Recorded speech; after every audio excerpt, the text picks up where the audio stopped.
ഓല amigos. Naveen ഒരു വളരെ excited ആയിട്ടുള്ള ഒരു പാക്കിങ് ചെയ്തുകൊണ്ടിരിക്കുക. അവൻ നാളെ സ്കൂളിൽ നിന്ന് ഒരു 1 നൈറ്റ് സ്റ്റേ കൊളോണിയസിന് പോവാണ്, ക്യാമ്പിങ്ങിന്. കൊളോണിയസ് എന്നാണ് ഇവിടെ അതിന് പറയാട്ടോ. ഒന്നും മിസ്സാവാതിരിക്കാനായിട്ട് നമ്മൾ നെയിം ലേബിളൊക്കെ ഒട്ടിച്ചിട്ടാ പോകുന്നത്. ഈ ഒരു ടൈഗർ അവനെ രാത്രി ഞങ്ങളെ മിസ് ചെയ്യുകയാണെങ്കിൽ കെട്ടിപ്പിടിച്ച് കിടക്കാൻ വേണ്ടി ഞാൻ കൊടുത്തയച്ചതാണ്. കൊണ്ടുപോകാനുള്ള സാധനങ്ങളൊക്കെ അവൻ തന്നെയാണ് കേട്ടോ പാക്ക് ചെയ്തത്. സ്കൂളിൽ നിന്ന് പ്രത്യേക ഇൻസ്ട്രക്ഷൻസ് ഉണ്ടായിരുന്നു. അവൻ പാക്ക് ചെയ്ത് കഴിഞ്ഞാൽ അവന്റെ സാധനങ്ങൾ അവൻ എന്തൊക്കെയാണ് എടുത്തിരിക്കുന്നത്, എവിടെയൊക്കെയാണ് വെച്ചിരിക്കുന്നത് എന്നുള്ളത് അവൻ കറക്റ്റ് എടുക്കാൻ പറ്റുന്നുള്ളത്. സാധനങ്ങളൊക്കെ എടുത്തു വെച്ച് കഴിഞ്ഞപ്പോ അത്യാവശ്യം നല്ല ടൈറ്റ് പാക്കിംഗ് ആയിട്ടോ. അല്പം ചെറുതായി പോയോ എന്ന് സംശയമുണ്ട്, എന്നാലും കുഴപ്പമില്ല. നിരഞ്ജന്റെ ആദ്യത്തെ കൊളോണിയസ് ട്രിപ്പിന്റെ ലേബിളാണ് കേട്ടോ.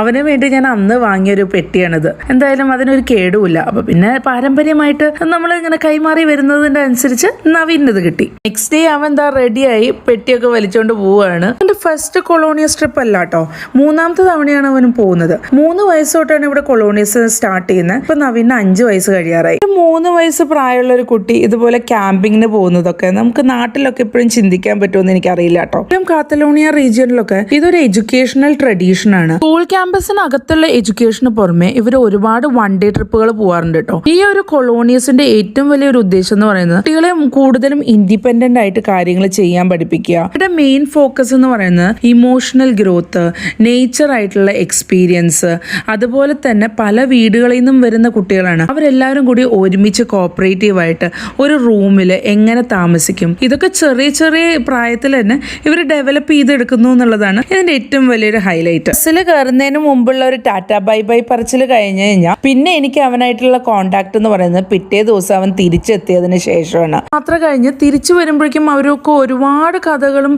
എക്സ്പീരിയൻസുകളും ഷെയർ ചെയ്യാനുണ്ടാവും. ഇനി അത് കേൾക്കാൻ വേണ്ടിയിട്ടുള്ള കാത്തിരിപ്പാണ് ഞങ്ങൾ എല്ലാവരും.